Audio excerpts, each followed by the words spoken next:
J'aimerais parler de l'écoute parce que l'écoute, c'est une des plus grandes valeurs qui soit. Nous sommes enseignés par ce qui nous arrive de l'intérieur et de l'extérieur.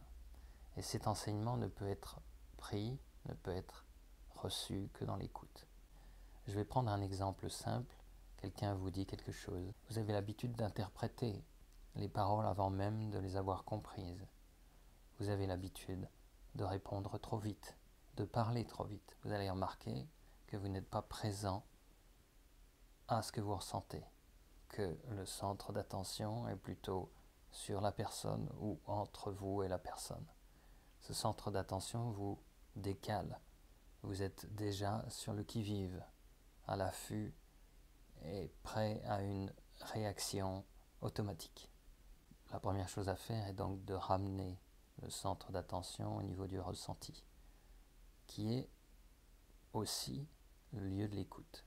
On n'écoute pas à l'extérieur de soi, on écoute à l'intérieur. Quelqu'un vous parle, vous restez présent en vous-même. Donc il y a un mouvement, comme une sorte de geste intérieur de la conscience. Vous êtes conscient que votre centre d'attention est décalé et vous le ramenez au centre de vous-même. Vous réalisez qu'une fois que votre centre d'attention est en vous-même, c'est l'endroit où vous recevez les paroles que vous entendez apparemment par l'oreille. Vous allez les recevoir ici et les laisser comme descendre, se déposer à l'intérieur de vous avant de former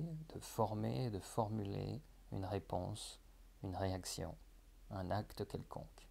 Donc d'abord, vérifier que le centre d'attention n'est pas déporté. Si c'est le cas, le ramener au centre de vous-même, à l'endroit où vous êtes.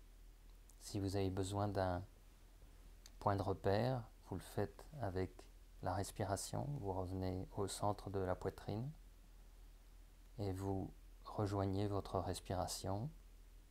Vous l'accompagnez une ou deux fois et vous restez à cet endroit. Cette attention particulière vous permet de vous retrouver, d'être avec vous-même, de ne pas être en décalage, de ne pas être absorbé par l'autre, son regard, ce qu'il va nous dire, ce qu'il n'a pas encore dit, etc.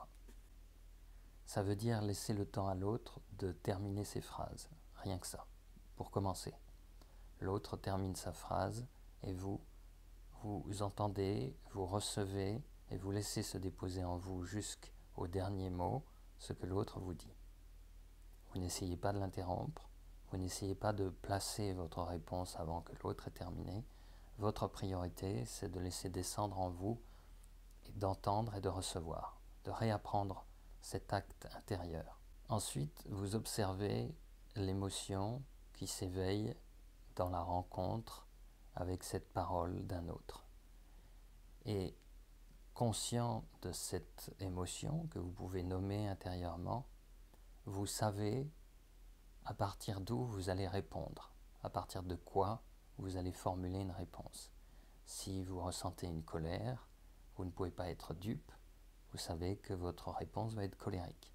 Si vous ressentez de la tristesse, c'est de tristesse que sera teintée la réponse, etc. Savoir d'où on parle ne peut se produire qu'à partir d'une écoute intérieure. On peut se leurrer complètement sur la portée, le sens, l'origine de nos paroles, nos propres paroles, si nous sommes déconnectés de ce ressenti. Et cette façon de procéder est invisible, mais elle est radicale, elle change quelque chose profondément. Vous laissez descendre en vous, vous laissez pénétrer par quelque chose apparemment d'étranger, mais qui vient vous enseigner aussi. De toute façon, la chose la plus stupide qui vous est dite est un enseignement. Il n'y a donc pas d'exception, et pas de raison de faire des exceptions. Toujours vérifier le centre d'attention, le ramener au centre de la poitrine, laisser descendre et se déposer cette parole, vérifier l'émotion qui surgit et à partir de là, faire le choix conscient de répondre ou non, ou de laisser l'émotion, si c'est une émotion un peu agitée ou perturbée, se calmer avant de proposer une réponse. Et cette écoute est très importante parce que elle ne signifie pas seulement écouter dans un dialogue social, elle signifie réapprendre à recevoir, à entendre, à laisser descendre en soi, à s'imprégner sans craindre quoi que ce soit, à se laisser imprégner par ce qui vient à nous. De l'intérieur de nous montent constamment, se manifestent constamment des signaux, signaux du corps, signaux émotionnels, signaux du sentiment, signaux de l'intuition et de l'âme, des signaux qui viennent aussi nous enseigner sur notre propre situation à un moment donné. Et si nous ne savons pas écouter, nous passons à côté, tout simplement, et ça arrive constamment. Vous êtes devant l'écran de votre ordinateur ou de votre smartphone. Vous êtes en train de consulter des échanges sur un forum, par exemple, ou un réseau social quelconque, et vous constatez que vos doigts sont déjà prêts à taper une réponse sur le clavier, très rapidement. Au lieu de ça, je vous propose d'essayer de temps en temps, au minimum, de poser vos deux mains sur le haut de vos cuisses, à plat. Est-ce que je ne ferais pas mieux de ne rien dire, de laisser passer, de ne pas répondre, de rester un peu, un instant, pour une fois, en présence de mon ressenti et de le laisser se dissoudre avant d'entreprendre quoi que ce soit d'autre.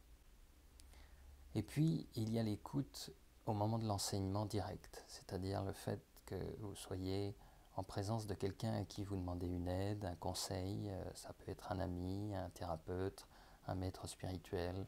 Les personnes qui demandent de l'aide n'ayant pas appris l'écoute ont une tendance qui ressemble à ce que ferait quelqu'un qui pose une question dont il connaît déjà la réponse. Ce qui veut dire que la personne a tendance à ne pas laisser d'espace à l'intérieur d'elle-même pour entendre quelque chose de nouveau. Elle contient déjà en elle une forme de réponse, même confuse, une activité mentale en tout cas, qui tient suffisamment de place pour qu'il n'y ait pas d'espace pour recevoir autre chose. Or, dans cette situation où vous avez une demande d'aide, qui est quand même quelque chose de très sensible, de très important, vous vous déplacez quelque part, vous allez entendre quelqu'un, la disposition la plus logique, la plus vraie, la plus adaptée est de laisser l'espace en soi pour recevoir. Laisser de l'espace en soi pour recevoir. Après, vous pouvez faire ce que vous voulez, rejeter ce qui vient d'être dit, ne pas le prendre, ne pas le suivre, bien sûr. Ça, c'est une suite possible. De toute façon, vous êtes libre de votre choix.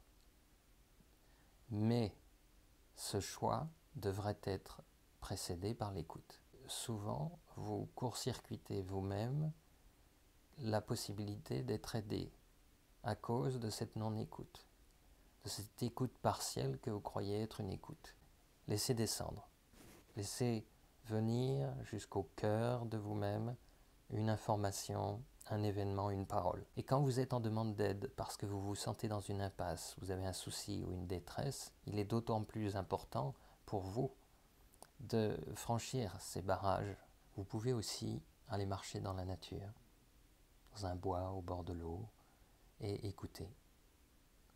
Réapprendre à écouter à cet endroit la nature plutôt que votre activité mentale frénétique, plutôt que vos soucis, le brassage de vos pensées automatiques. Écouter dans la nature, c'est une autre forme d'écoute, c'est se rendre disponible, c'est réouvrir en soi l'espace. C'est une bonne approche dans la nature parce que la nature peut sembler a priori moins menaçante. Un arbre, des oiseaux, un cours d'eau, toutes ces choses ne nous font pas vraiment peur. Et pourtant, nous ne les laissons pas vraiment entrer en nous non plus. Nous sommes pris dans des suites de dialogues à l'intérieur de notre tête, des dialogues que nous essayons de réparer ou que nous anticipons, et toute cette activité mentale est encore de la non-écoute. Les sons qui sont là peuvent rentrer en nous et nous les prenons comme s'ils faisaient partie de nous, comme s'ils n'étaient pas des éléments étrangers. Si nous réapprenons à écouter, à recréer un espace ouvert en nous-mêmes, nous allons révolutionner les relations, nos relations, les relations en général. Nous allons donner l'exemple d'une relation qui permet de s'enrichir mutuellement avec ce que nous avons à nous offrir dans l'intelligence d'un moment de rencontre, etc. Notre chemin de vie est marqué par le fait que nous sommes venus guérir quelque chose pour nous-mêmes. Et il y a souvent ce que j'appelle la faille, un élément particulier qui nous concerne en propre, que nous sommes venus travailler. Si vous êtes à l'écoute, vous allez traverser cette faille. Sans écoute, vous allez tourner autour d'elle toute votre vie. La plupart des personnes que je rencontre ont une grande difficulté avec l'écoute, mais elles peuvent très vite, avec un peu d'attention et ces quelques exercices, réapprendre à écouter, parce qu'elles se rendent compte très vite que c'est quelque chose qui vient les soigner profondément, qui vient répondre à leurs véritables attentes. Nous avons besoin de nous écouter les uns les autres. Nous avons besoin d'écouter les signaux de la nature. Nous avons besoin d'écouter les événements qui viennent à notre rencontre. Nous avons besoin d'écouter. Nous avons besoin de ça plus que de beaucoup d'autres choses auxquelles nous consacrons tant de temps. Et vivre la grâce de cette transmission spontanée qui est accessible à tout le monde quotidiennement. Quelque chose m'est dit, c'est l'enseignement du moment. Quelque chose m'est dit, je l'écoute, je le reçois. Et c'est comme une parole divine. Aussi simple que ça apparaisse sur le coup, c'est comme si l'intelligence de la vie me parlait personnellement. D'une façon peut-être surprenante. Écouter, c'est aimer. Aimer ce qui nous arrive, aimer ce qu'on nous dit, le prendre en soi. Je ne dis pas aimer dans le sens superficiel, on peut avoir des préférences, reconnaître que quelque chose est plus profond qu'autre chose, etc. Mais toujours aimer dans le sens où c'est l'humain qui rejoint l'humain. On est vraiment vivant de cette écoute. Sans l'écoute, nous sommes crispés, en alerte, et c'est fatigant. Et c'est difficile de vivre dans cette disposition constamment. Peut-être faut-il apprivoiser l'écoute à nouveau, mais quel que soit le temps que ça prend, ça vaut la peine.